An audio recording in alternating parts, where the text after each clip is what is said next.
গাছ মরো মরো অবস্থা। আমি আছি মরিচ ছিঁড়া নিতে।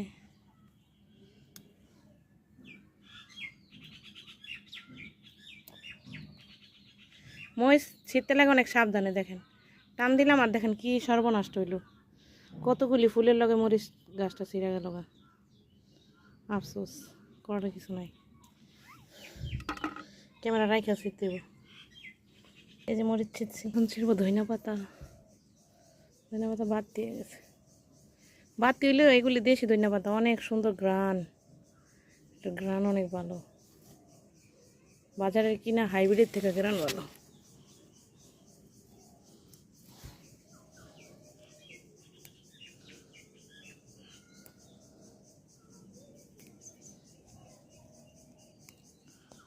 এই মরিচের জাতটা কিন্তু অনেক ভালো।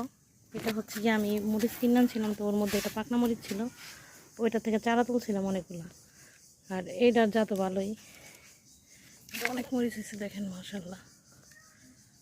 এগুলো এখন আর ছিড়ব না, অনেকগুলো ছিঁড়ছি। কিনা মরিচ 10টা তরকারিতে দিলে যেই ঝাল হয়, আর এই নিজের হাতে লাগানো গাছের মরিচ একটাই যথেষ্ট।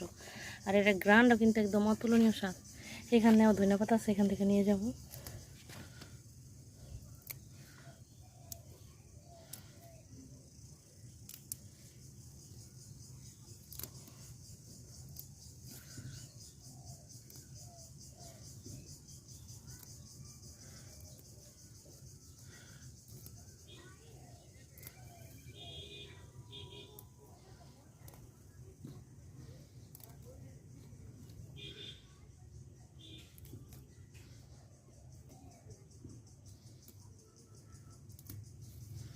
আর ছিড়ব না, অনেকগুলি ছিঁড়ছি মাশাআল্লাহ। যা হয়েছে দেখেন, নীলকণ্ঠ হয়েছে, বেলি বেলি ফুলে পড়ছে।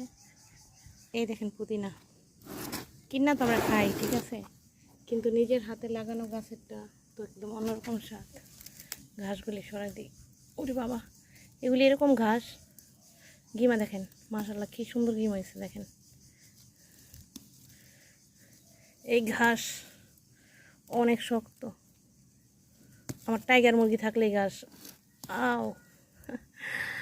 উপরে দেখেন কি সুন্দর মরিচ, গাছের পাতা দেখা যায় না, এত মরিচ হয়েছে।